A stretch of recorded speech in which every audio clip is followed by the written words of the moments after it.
All right, Walter, let's talk a little bit about squash, okay? We have a couple of questions for you. So the first one is, what are some types of squash? Well, you basically have two types. You have what they call the winter squash, and you have also the summer squash. And of course, here we have an example of this one. Here's a butternut squash. It's a winter squash. Here's your spaghetti squash, which is also a winter type squash. And the reason it's called spaghetti squash because it has the little strands that look like spaghetti. And then also one of my favorites for winter squash is the acorn squash. And the way I prepare those, I just cut them in half and put some raisins and cinnamon, brown sugar in them and bake them. They're real good. But we also have the summer squash. And that's where you have your yellow squash, and there's two types of those. You have like this, the straight neck, yellow straight neck, and then you have the yellow crook neck. And also you have the zucchini squash, and there are some black zucchinis, and also you have the patty pan, the little, white squash and yellow squash that's kind of circular in shape. So it's all different types to have. Okay. So when should you plant your squash? Basically May. Okay. Is the month that you can plant them. Anytime, really, May through June, you can plant squash. And also you can plant like your winter type squash on up into like July maybe, and that'll be fine. Okay.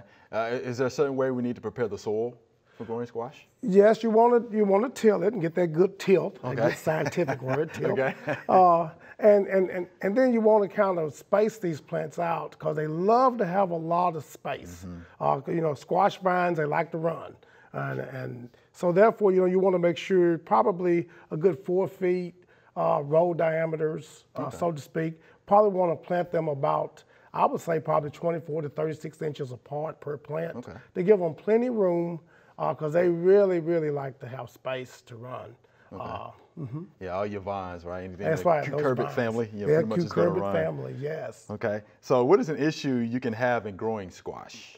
I would say one of the big issues that I see from a disease perspective would be powdery mildew. You just tend to see it. It's just pops up on there, and it has that little like powdery look to it. So it's kind of where it gets its name. And there's several different types of fungicides that can treat it and take care of it. And then of course, from an insect perspective, I guess the real big one, of course, is that old squash borer. Oh, yeah. That's where your squash vine is so beautiful and pretty one day, and then you go outside and it's just wilted. Right. And you're like, what happened? Yeah. Yes. And if you pull it up, you'll see at the very base, you'll see these little holes where those borers have gone in there and I guess bored it out and messed up all the flow of the nutrients and all that and killed the plant. And you can use products that contain like bifenthrin, I guess, to control that. And also they do get aphids, the squash bug itself. It gets those as well. Okay. And I always tell folks you have to scout. Just look for those eggs, and you can find them on the underside of the leaves. That's right, up on the underside of the leaf. They're almost in straight rows. They look like little bronze footballs, some of them do. Oh yes, they're neat. They're neat they little are. insects. They like things organized. They are pretty neat, no doubt about that. So how long before you can harvest those? So we have them in the ground, how long before harvest? For summer squash, you're looking at about 50 days. Before you can actually harvest. And you can harvest for, good production is 6 weeks. Wow. I've seen them last that long. Good varieties can hold out that long. If you don't get the borer. Right, sure. Okay, sure. And I would say your winter squash, it's a little longer for those. I can't remember the numbers on it, but I think it's probably about maybe 60, 70 days before you can actually harvest those. But they store for like 4 months. Wow, if you store them properly, I mean, they'll just last forever almost. Okay. So when you go to harvest though, how do you know they're exactly ready to be harvested? Well, I would say this, you look at this zucchini that I have here. That's probably the perfect size. To harvest a zucchini. This is probably the perfect size, maybe a little smaller, to harvest yellow squash. And I will tell you, one thing about squash is once they start producing, They don't wait on you. that little squash that may be like, 3 inches today, 2 inches today, that thing is like, 5 inches tomorrow. Right. So, you have to pretty much harvest them every other day. Okay. Yes. All right. So how much squash can a person expect to produce then? Oh, you can easily get probably, I know, get 75 to 100 pounds per 100-foot, row. Yes. Once they're good, you get a good variety. They really do great. Okay. Now, what about weed control though?